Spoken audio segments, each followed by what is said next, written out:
Bon, Black Fox, je ne sais pas pourquoi j'ai regardé, ça avait l'air sacrément banal et surfant sur le succès de My Hero Academia. Et j'avais totalement raison. Mais comme une mouche va se laisser griller sur une lampe bleue, je me suis laissé aller à voir ça.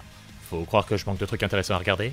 Du coup, on en cause? D'accord, mais vite fait. Et attention, je vais tout spoiler, vous êtes prévenus. Déjà, c'est quoi Black Fox? Un film. Non, plutôt une série. Enfin, ils ont collé 3 épisodes ensemble et ont dit c'est un film, mais aussi un prologue pour la future série. Et au final, personne n'a rien compris. On suit donc Rika, descendante d'un clan ninja qui protège le Japon dans l'ombre, en faisant, des assassinats, mais sinon, on sait pas trop. Mais c'est très important. Elle vit avec son grand-père et son papa scientifique qui a développé une technologie d'IA évolutive. Pourquoi ça sonne familier? Et il l'a implanté dans un chien, un aigle et un pot à louche. D'accord. Mais un jour, après une ellipse de 5 ans et alors que Rika revient pour son anniversaire, une vilaine entreprise capitaliste dirigée par un ancien ami du papa va venir pour lui voler sa technologie, afin de développer des armes militaires.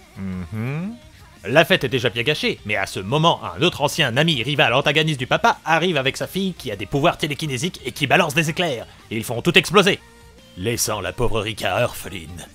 C'est donc accompagné du chien, de l'aigle et du potalouche robot que Nico Nico va clamer sa vengeance en mettant un masque de renard noir, parce que Black Fox, sous une musique empruntée aux Avengers. Bref, c'est Batman, mais en ninja, avec des seins. Cool. Une autre ellipse plus tard, Rika cherche toujours le meurtrier de son père en faisant un boulot d'assistante détective chez un charlatan. Et vit désormais en colocation avec une fille sortie de nulle part. Plot twist final, c'est aussi une IA, ce qui explique... rien en fait. Combien de temps s'est passé? Une semaine? Un an? On s'en fout j'imagine. Donc Rika remonte la piste de la vilaine organisation capitaliste et tombe sur Mia, la fille du savant fou qui veut prouver qu'il est le meilleur. Elle joue donc une après-midi aux échecs et deviennent les meilleurs amis du monde. Mais Mia dit « Tu ne devrais pas revenir » et s'en va avec ses mystères. Forcément, Rika écoute pas et s'infiltre dans l'usine de la vilaine entreprise et découvre les armes de la mort qu'ils ont développées avec la technologie de son papa. Et ils n'ont pas gardé le pot à louche. Sauf que le savant fou et sa fille choisissent ce moment pour faire leur apparition. Les deux demoiselles s'affrontent avant de comprendre que l'une et l'autre se connaissent et qu'elles sont chacune dans le camp adverse. Destin cruel qui les oblige à se battre alors qu'elles sont amies depuis au moins... 3 heures. Tout explose et finalement Rika décide de pas tuer celle qui a tué son papa. Parce que le chien robot lui a dit « Non, tu ne dois pas la tuer. Ton père ne voudrait pas que tu sois une meurtrière. » Et en plus, elle était contrôlée par un collier.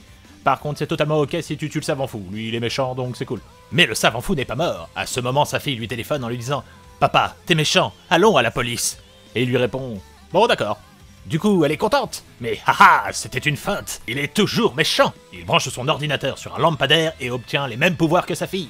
Parce qu'a priori, il peut faire ça. Et il a récupéré un robot tueur avec lui.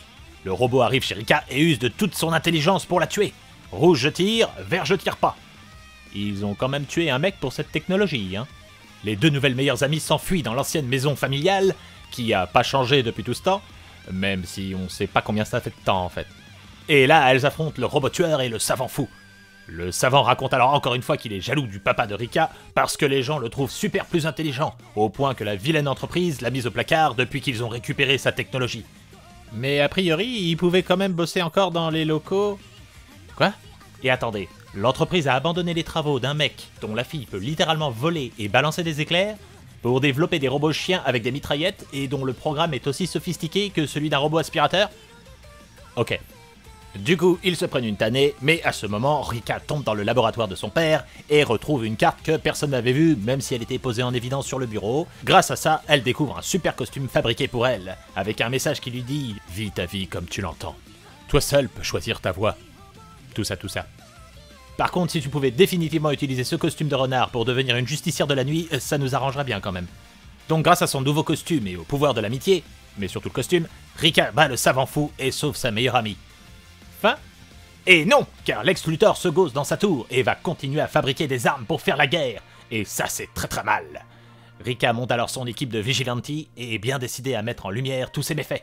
Et c'est ainsi qu'est né Black Fox. Pardon, Black Fox. Voilà, c'est mieux. Du coup, c'était bien?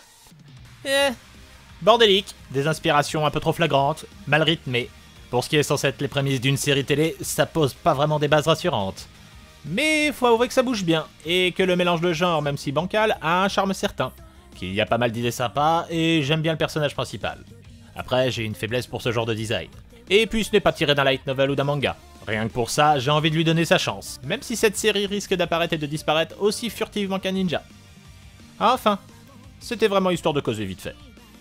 Allez, c'est disponible sur Crunchyroll. US.